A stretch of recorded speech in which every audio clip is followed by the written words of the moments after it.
শ্রীকৃষ্ণ কর্ণামৃত গ্রন্থের আলোচনা যে জায়গায় আমাদের চলছেন, আমি তো ছাড়তে পারছি না সেই পেছনের জায়গাগুলো।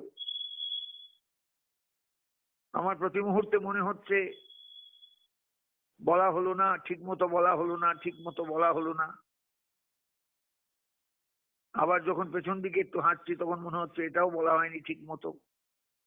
এক অদ্ভুত অবস্থা আমার, কারণ গ্রন্থটা তো ভাবজগতের গ্রন্থ, সম্পূর্ণ ভাবজগতের। এই ভাবজগৎ সম্পর্কে একটু অনুভব, একটু উপলব্ধি যাদের আছে তারা বুঝতে পারবেন যে ভাষা দিয়ে এই ভাবজগৎকে তুলে ধরা একান্তই অসম্ভব। তবু আমি একটু চেষ্টা করছি মাত্র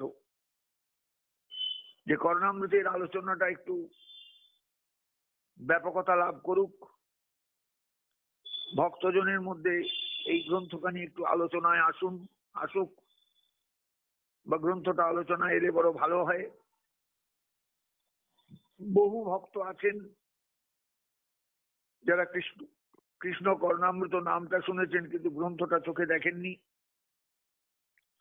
অথবা গ্রন্থ দেখলেও আলোচনা শোনেননি। সেই সমস্ত ভক্তগণ যারা ছড়িয়ে ছিটিয়ে আছেন দূরে কাছে, বহু দূরে, তাদের প্রত্যেকের জন্য আমারই একটু সেবা, একটু সেবা, একটু সেবা। আমি যে সব জায়গা ব্যাখ্যা করতে পারছি তাও নয়, কারণ এই সমস্ত জায়গাগুলো ঠিক ব্যাখ্যা করবার সময় ভাষা খুঁজে পাওয়া যায় না। ভাষাতীত একটা জগৎ, ভাষা সেখানে বড় দুর্বল, বড় দরিদ্র। এটা ভাবজগৎ, কৃষ্ণ কর্ণামৃতের জগৎ হলো ভাবজগৎ। দূর অতীতে, আজ থেকে কতকাল আগে আমরা ঠিক ইতিহাসের পৃষ্ঠা ধরে বলতে পারবো না, দক্ষিণ ভারতের পথে পথে একটি মানুষ ঘুরে বেড়াতেন, এবং ঘুরে বেড়াতেন শুধু নয়, নিরন্তর ভাবজগতে বিচরণ করতেন।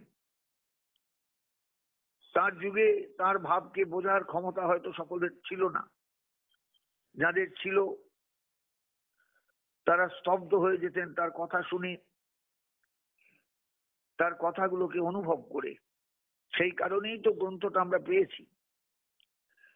কারণ কৃষ্ণ কর্ণামৃত যিনি বলছেন বা লিখেছেন বলে মনে করছি আমরা, তিনি তো লেখেননি আদৌ, এই লিখে রাখার দিকে তার দৃষ্টি ছিল না। তিনি তো নিজের আস্বাদনেই নিজে মগ্ন,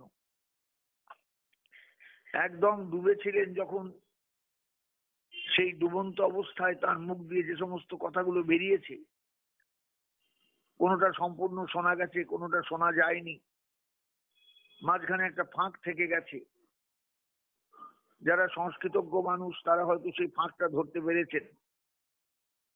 যারা এই ভাবজগতে বিচরণ করতেন সেই যুগে, তারা বুঝতে পেরেছেন ফাঁকটা মারাত্মক ফাঁক। এই ফাঁকটাকে ভরাট না করলে এই জায়গাটার ব্যাখ্যা হবে না। তারা হয়তো তাদের নিজেদের ভাবনা দিয়ে, সঙ্গে সঙ্গে ভাষা দিয়ে সেই ফাঁকটাও পূরণ করেছেন। এগুলো আমার কল্পনা সবই। তার কারণ এই গ্রন্থখানা এসেছিলেন আমাদের কাছে মহাপ্রভুর কৃপার রূপ ধরে। গৌরহরি গম্ভীরায় আস্বাদন করতেন এই গ্রন্থ।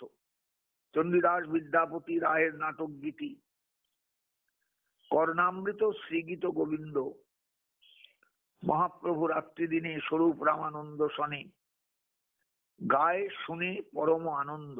গায়ে কমা শুনে পরম আনন্দ। তিনি নিজে গাইতেন, গুনগুন করে গাইতেন চণ্ডীদাসের কথাগুলো, পদগুলো গুনগুন করে সংস্কৃত ছন্দ ধরে ধরে কর্ণামৃতের আস্বাদন করতেন। এই ছিল মহাপ্রভুর গম্ভীরা লীলা। মহাপ্রভুর গম্ভীরা লীলা দুর্বোধ্য লীলা। সবাই বুঝবেন না বুঝবেন তা নয়। শেষ যে রহিল প্রভুর ১২ বৎসর, কৃষ্ণের বিরহ স্ফূর্তি হয় নিরন্তর। শ্রী রাধিকার দশা জয়ছে উদ্ধব দর্শনে, এই মতো দশা প্রভুর হয় রাত্রি দিনে। নিরন্তর হয় প্রভুর বিরহ উন্মাদ, ধমময় চেষ্টা সদা প্রলাপময় বাদ। রোমকূপে রক্তোদ্গম দন্ত সব হালে, ক্ষণে অঙ্গ ক্ষীণ হয় ক্ষণে অঙ্গ ফুলে। গম্ভীরা ভিতরে রাত্রি নাহি নিদ্রালভ, ভিতে মুখ শির ঘষে ক্ষত হয় সব। কখনো কল্পনা করেছেন ওই নধর কান্তি দেহ কেমন হয়েছিল সেদিন? পাথরের দেওয়ালে, পাথরের মেঝে নিজের মুখখানা ঘষেছেন, ছাল উঠে গেছে, রক্তাক্ত মুখ, চোখের জল তার সঙ্গে রক্ত মিশেছে, টপ টপ করে গড়িয়ে পড়ছে বুক দিয়ে। ভেবেছেন কখনো মহাপ্রভুর এই সে মূর্তিখানা? কোনোদিন আমরা ভাবি কেউ এইভাবে? ভাববার চেষ্টা করি যে কি ব্যাকুলতা, কি বেদনা, কি ব্যথা বুকে নিয়ে মানুষের কাছে একটা দরজা খুলেছিলেন মহাপ্রভু, যে দরজাটা কোনোদিনই খুলতো না, খোলা সম্ভব ছিল না। নিজের জীবনটাকে সামনে নিয়ে এসে, নিজের সাধক জীবনটাকে সামনে নিয়ে এসে, নিজের অসাধারণ জীবনটাকে সামনে নিয়ে এসে গৌরহরি মানুষের জন্য এই ভাবজগতের দরজা খোলার ব্যবস্থা করেছিলেন। কারণ ভাবজগৎ তো সাধারণ বস্তু ব্যাপার নয়, সাধারণ জগৎ নয়। ভাবজগৎ। এই ভাবের রাজ্যে যিনি বিচরণ করতে পেরেছেন তিনি সৌভাগ্যবান। এই ভাবের জগৎ যাকে টানে তিনি সৌভাগ্যবান। এই ভাবের জগৎ যাকে ঘর ছাড়া করে তিনি অশেষ সৌভাগ্যবান। জগতে এরকম বহু মানুষ আছেন, বহু মহামানব এসেছেন যারা ভগবত করুণায় এই ভাবজগতের জন্য সব ছেড়েছেন, কিচ্ছু রাখেননি নিজের জন্য। আমরা নিজের জন্য সামলাই সবকিছু, তাদের কাছে কিচ্ছু ছিল না, ছিল শুধু চোখের জল আর বুকের হাহাকার, শুধু হাহাকার। তৎকৈশরং তচ্চ বক্ত্রারবিন্দম তৎকারুণ্যং তে চলিলা কটাক্ষা তৎসৌন্দর্যং সাচ মন্দ স্মিতশ্রী সত্যং দুর্লভং দৈবতে অপি। এই যে শ্লোকটা বললাম, কর্ণামৃতের শ্লোক, 55 নম্বর শ্লোক গ্রন্থের, এই হাহাকারটাই তাদের সম্বল। সেই কৈশোর, সেই অসাধারণ মুখকমল, সেই কারুণ্য ভরা দৃষ্টি, সেই অসাধারণ লীলা কটাক্ষ, সেই সৌন্দর্য, সেই সে মুখের হাসি, মিষ্টি হাসি, মন্দ স্মিতশ্রী, অসাধারণ হাসি, সত্যং দুর্লভং দৈবতে অপি। রাধা ভাবে বিভাবিত গ্রন্থকার রাধারানী গোবিন্দকে দর্শন করছেন, বিরহের মধ্যে তাকে ভাবছেন,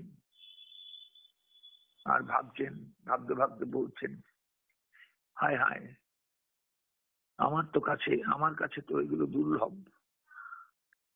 আমি কি সেই কৈশোরকে কোনোদিন পাবো? আমি কি সেই সুন্দর শ্রীমুখখানা আবার দেখতে পাবো? আমি কি সেই কারুণ্য ভরা দৃষ্টি আবার পাবো জীবনে? সেই লীলা কটাক্ষ কি আমার উপর বর্ষিত হবে? সেই সৌন্দর্য, সেই মিষ্টি হাসি, সত্যি কি বলবো, আমার কাছে এখন মনে হয় কোনোদিন পাইনি, কিন্তু পেয়েছি। আমি না পেলে কি করে বলবো, কি করে বলছি? এখন মনে হচ্ছে এগুলো সব দুর্লভ সম্পদ। এগুলো পেয়েছিলাম কোনোদিন, এখন হারিয়ে ফেলেছি সব। এই হারানোর বেদনা, এই হারানোর ব্যাকুলতা, এই হারানোর তীব্র একটা ভয়ঙ্কর কষ্ট, মানুষ বিষয় হারিয়ে কাঁদে, সম্পত্তি হারিয়ে কাঁদে, প্রিয়জন হারিয়ে কাঁদে, কিন্তু এ হলো রাধারানীর কৃষ্ণ হারিয়ে হারিয়ে কান্না, কৃষ্ণকে না পাওয়ার, না পেয়ে কান্না। আর সেটা ফুটে উঠছে কার কলম দিয়ে বা কার লেখনী দিয়ে? বিল্বমঙ্গল নামক এক অসাধারণ সাধকের লেখনীর মাধ্যমে। কারণ যখন লিখছেন বিল্বমঙ্গল এই গ্রন্থ, তখন তিনি আর বিল্বমঙ্গল নন, তখন তিনি সম্পূর্ণরূপে রাধা ভাবে ভাবিত এক সাধক। তীব্র কৃষ্ণ দর্শনের লালসায় যিনি কাতর হয়ে খুঁজে বেড়াচ্ছেন কৃষ্ণকে, আর ভাবছেন আমার জীবনে আর কৃষ্ণ দর্শন হবে না। সত্যম সত্যম দুর্লভম দৈবতে অপি, আমার কপালে আর কৃষ্ণ দর্শন নেই, এটা দুর্লভ। আমি যে পেয়েছিলাম কৃষ্ণকে, এখন আর ভাবতে পারছি না। এখন আমার কপালে শুধু বিরহ বিরহ বিরহ, একদম বিচ্ছিন্নতা। গোবিন্দকে আর আমি কোনোদিন পাবো না, গোবিন্দকে আর আমি কোনোদিন ফিরে পাবো না, কোনোদিন ফিরে পাবো না। এই হচ্ছে করুণামৃতের আস্বাদন, এই হচ্ছে করুণামৃতের বক্তব্য। সাধে কি মহাপ্রভু আস্বাদন করতেন গম্ভীরার অন্তরালে। এই বিরহকে আস্বাদন করতে গেলে, এই বিরহকে অনুভব করতে গেলে এইরকম গ্রন্থই তো সামনে থাকা দরকার। এমন এক ভক্তের শ্রীহস্ত লিখিত গ্রন্থ, যে ভক্ত এই ভারতবর্ষে একদিন জন্মেছিলেন, যে ভক্ত একদিন রাধা কৃষ্ণ প্রেম তত্ত্বকে অনুভব করেছিলেন, রাধারানীর প্রেমকে অনুভব করেছিলেন, যে ভক্ত একদিন রাধা ভাবে বিভাবিত হয়েছিলেন এবং সেই বিভাবিত শ্রীমতী রাধারানীর ভাবকে নিয়ে, প্রেম বিভাবিত শ্রীমতীর ভাবকে নিয়ে যিনি ব্যাকুল হয়ে কৃষ্ণকে খুঁজেছিলেন, সেই বিল্বমঙ্গলের অসাধারণ কৃষ্ণ করুণামৃতের শ্লোকের আলোচনায় আমরা আছি। যারা শুনছেন তারা নিশ্চয়ই অনুধাবন করতে পারবেন বা পারছেন যে আমার পক্ষে ভাষা দিয়ে এই জায়গাটাকে প্রকাশ করা সত্যি খুব কঠিন, খুব কঠিন, খুব কঠিন। ভাষা কতদূর যায় না, ভাবের সঙ্গে সঙ্গে ভাষাও ছোটে, কিন্তু ভাব যেখানে গাঢ়, গাঢ়তর, গাঢ়তম হয়ে যায়, তখন ভাষা স্থির হয়ে যায়, ভাষা আটকিয়ে যায়। দেখবেন মানুষ তীব্র বেদনায় আর কথা বলতে পারে না, খুব আনন্দ হলে কথা বলতে পারে না। এগুলো হলো সাধারণ দৃষ্টিতেই ধরা পড়ে যে ভাবজগতে যদি মানুষ এইরকম ভাবে ডুবে যায়, তখন আর কথা তার মুখ দিয়ে বেরোয় না। তো বিল্বমঙ্গল কি করে গ্রন্থ লিখলেন, কি করে গ্রন্থ তার কলম দিয়ে বেরোলো, এটা কৃপা। আমি বলবো এটা কৃপা। কারণ এইরকম অবস্থায় যদি তার কলম না চলতো, তার বক্তব্য যদি তারই হাতে না প্রকাশিত হতো, তাহলে জগৎ কোনোদিন জানতে পারতো না রাধা কৃষ্ণ প্রেম কি বস্তু, এই প্রেমের জগৎটা কেমন, এই প্রেমের আস্বাদন কেমন, এই প্রেম কি দিতে পারে, এই প্রেমের দেওয়ার ক্ষমতা কতখানি, এগুলো বুঝতে পারতো না কিচ্ছু। গৌরহরি যে এসেছিলেন, আমরা গৌরহরিকে কতটুকু চিনলাম। তিনি যে প্রেম ধন দিতে এসেছিলেন, আমাদের মাঝখানে এসে দাঁড়িয়েছিলেন। আমরা যে জন্য মহাপ্রভুকে প্রেম চিন্তামণি বলি, তিনি আমাদের প্রেম ধন দিতে এসেছিলেন। তা সেই গৌরহরির দান, গৌরহরির কৃপা আমরা কি বুঝতে পারি? সত্যি বলুন দেখিনি, কিচ্ছু বুঝতে পারি না, কিচ্ছু বুঝতে পারি না, কিচ্ছু বুঝতে পারি না। বুঝতে পারা যাবে যদি কবিরাজ গোস্বামী পাদের উচ্চারিত বা উল্লিখিত এই গ্রন্থগুলোর দিকে একটু তাকানো যায়। চণ্ডীদাস বিদ্যাপতি রায়ের নাটক গীতি, কর্ণামৃত শ্রীগীত গোবিন্দ, মহাপ্রভু রাত্রি দিনে স্বরূপ রামানন্দ শনি গায় শুনে পরম আনন্দ। খুব তৃপ্তি পেতেন মহাপ্রভু, খুব তৃপ্তি পেতেন, খুব আনন্দ পেতেন। বলো বলো রাম রায়, আরেকবার তোমার মুখে কথাটা শুনি, বলো, আরেকবার শুনি, আরেকবার শুনি। রামানন্দ বলবেন কি? রামানন্দ নিজেই তো তখন একদম হারিয়ে গিয়েছেন, ডুবে গিয়েছেন। রামানন্দ স্থির হয়ে গেছেন। বিস্ফারিত নয়নে মহাপ্রভু রামানন্দের দিকে তাকিয়ে তার কাছে এগিয়ে গিয়ে তাকে বুকে জড়িয়ে ধরলেন, বুকের মধ্যে রামানন্দকে নিলেন। রামানন্দের চোখের জল এতক্ষণ পড়েনি, এইবার বাঁধ ভাঙা জলস্রোত ঝরঝর করে গড়িয়ে পড়লো মহাপ্রভুর বুক দিয়ে।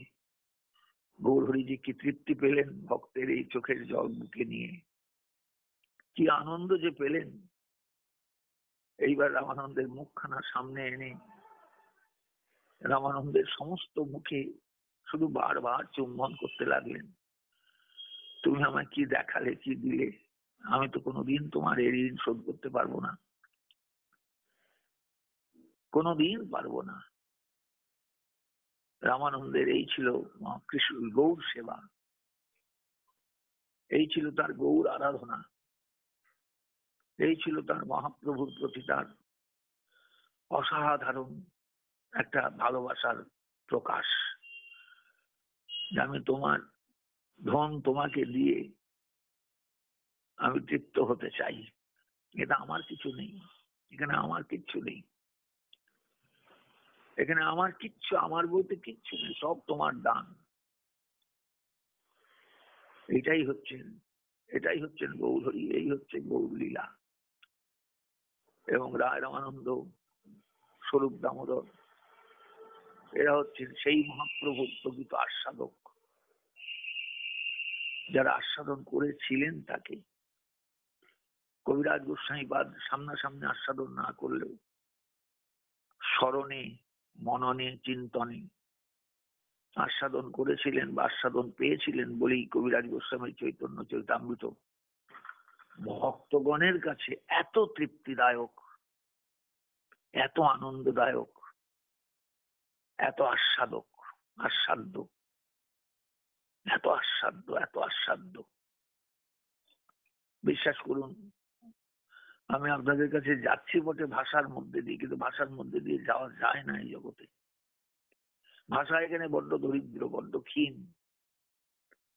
ভাবের গাঢ়তা, ভাবের তীব্রতা এই জগতে যখন আসে তখন ভাষা আর এগুতে পারে না, ভাষা চুপ করে যায়, ভাষা দাঁড়িয়ে যায়। ভাষা পরিষ্কার ভাবে জানিয়ে দেয়, আমি আর কিচ্ছু করতে পারবো না, আমার আর কিচ্ছু করার ক্ষমতা নেই। ভাব এগিয়ে চলে তত্তর তত্তর তত্তর তত্তর করে। মহাপ্রভু সেই ভাব জগতের সন্ধান আমাদের দিতে এসেছিলেন। এবার বুঝতে পারছেন যে মহাপ্রভু কত বড় দাতা। গৌরহরি দাতা শিরোমণি, তার দাতৃত্ব, তার দানের ক্ষমতা, তার কৃপা, এগুলো আমরা যদি একটু কখনো ভাবি, একটু কখনো চিন্তা করি, একটু কখনো নিজের মনে মনে নিয়ে ভাবি, ভাবতে ভাবতে যদি একটু চুপ করে থাকি, ওই গম্ভীরা, ওই অন্ধকার গর্ভগৃহ, ওই ঝিঝি ডাকা রাত, ঝিঝির শব্দটাও সেখানে আসছে না, অনেক দূরে ঝিঝি ডাকছে, একটু বাইরে এলে ঝিঝির শব্দ পাওয়া যায়। মহাপ্রভু শুধু দীর্ঘ নিঃশ্বাস নিচ্ছেন। গম্ভীরার প্রদীপ কখন নিভে গিয়েছে, তেল নেই, প্রদীপে আর তেলও কেউ দেয়নি, দেওয়ার প্রয়োজনও মনে করেন। মহাপ্রভু দীর্ঘ নিঃশ্বাস নিচ্ছেন, সেই নিঃশ্বাসের আওয়াজ।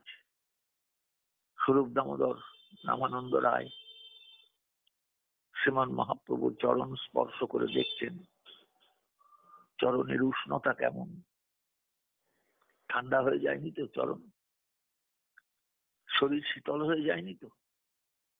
ভয় পাচ্ছেন না, ভয় পাওয়ার মতন কিছু নেই। মহাপ্রভুর দেহে প্রাণের স্পন্দন আছে, কিন্তু বাইরে তার কোনো প্রকাশ নেই, তিনি একদম স্থির হয়ে গেছেন। অসাধারণ স্থির, অসাধারণ স্থির। ভাবজগতের সুউচ্চ স্তরে পৌঁছলে যা হয় ঠিক তাই। সত্যং সত্যং দুর্লভং দৈবতে, দৈবতের দৈবতের। এটা আমার কপালে দুর্লভ, যা পেয়েছি। আমি কোনদিন ভাবিও নি এই জগতে আমি আসতে পারবো।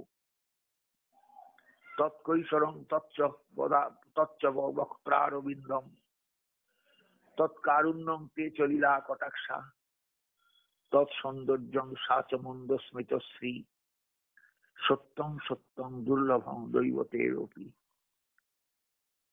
সেই কৈশোর, সেই অসাধারণ সে মুখ কমল, সেই অসাধারণ কারুণ্যময় দৃষ্টি, কারুণ্যময়ী দৃষ্টি, সেই লীলা কটাক্ষ, সেই সৌন্দর্য, সেই অসাধারণ মিষ্টি হাসি, সত্যি দুর্লভ, সত্যি দুর্লভ, সত্যি দুর্লভ। আমি কোনোদিন সেই বস্তুর আস্বাদন আমি পাবো বলে বিশ্বাস করিনি, কিন্তু সেই বস্তুর আস্বাদন আমায় দিয়েছেন তিনি।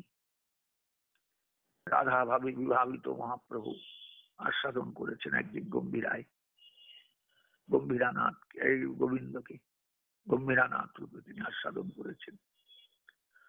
তার অনেক আগে বিল্লমঙ্গল আস্বাদন করেছেন দক্ষিণের পথে পথে।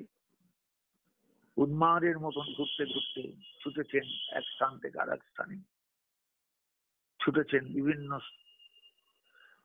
নদী নালা, বিভিন্ন রকমের পর্বত গুহায় কৃষ্ণকে খুঁজে বেরিয়েছেন। সেই কৃষ্ণ কর্ণামৃতের রচয়িতার কথাগুলো পরবর্তীকালে অনেক পরে মহাপ্রভুর কাছে বড় প্রিয় হয়ে উঠেছিল।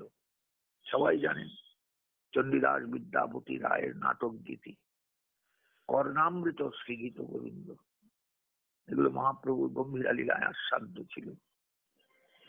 কত যুগের পরে আবার সেই গ্রন্থের টান পড়েছে। হাতে লেখা গ্রন্থ, তখন তো ছাপাখানার আবিষ্কারই হয়নি। ছাপাখানা কোথায়?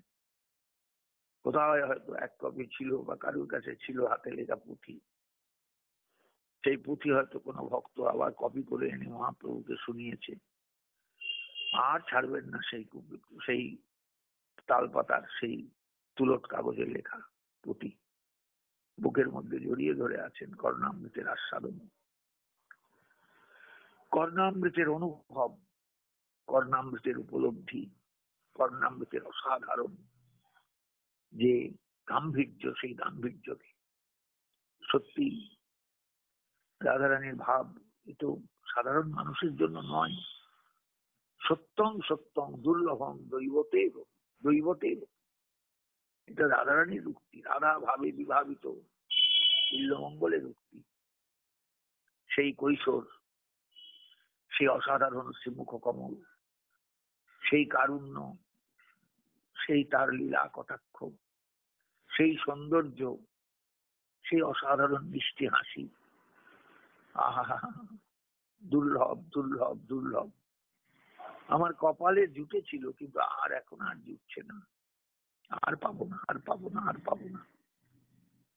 তীব্র না পাওয়ার বেদনা কর্ণামৃতের গ্রন্থকারকে পীড়িত করেছে। গ্রন্থের ৫৫ নম্বর শ্লোকে আমি সেই জায়গায় ছিলাম, হয়তো একটু এগিয়েও গিয়েছি বা কি কোথায় গেছি ঠিক খেয়াল নেই মাঝখানটায়, তবে মনে হয় এরকম জায়গাতেই ছিলাম। তাই বলছেন সত্যং সত্যং দুর্লভং দৈবতে অপি। আমার সত্যি কপাল দুর্লভ। আমার যদি কপালে এই বস্তু জুটে থাকে, সেই কারুণ্য, সেই কৈশোরের আস্বাদন, সেই অসাধারণ সে মুখের আস্বাদন, সেই কারুণ্য ভরা দৃষ্টি, সেই লীলা কটাক্ষ, সেই সৌন্দর্য, সেই মিষ্টি হাসি, এটা আমার জীবনে দুর্লভ দুর্লভ দুর্লভ। রাধারানী সম্পূর্ণ জ্ঞান হারালেন, সখীগণের কোলে মাথা আপনি পড়ে গেল। সখীগণ ব্যস্ত হয়ে উঠলেন। রাধারানীর দেহ স্থির, চোখ দুটো বন্ধ, চোখের কোণ বেয়ে ঝরঝর করে জল নেমেছে, বর্ষার বাড়ি ধারা। বিল্বমঙ্গল তিনি একা দাক্ষিণাত্যের বিজন নির্জন বিভিন্ন গিরি গুহায় পড়ে আছেন, কাঁদছেন, চোখের জল ফেলছেন। সেই রাধা ভাবে বিভাবিত বিল্বমঙ্গল জগতের জীবের কাছে কর্ণামৃতের আস্বাদন দিয়ে আমাদের জানালেন এই জগতের অসাধারণত্বকে, এই জগতের অসাধারণ আস্বাদনকে, এই জগতের অসাধারণ সাধনের যে গভীরতা, সেই গভীরতাকে পারবে এই জগৎটাকে একটু অনুভব করতে?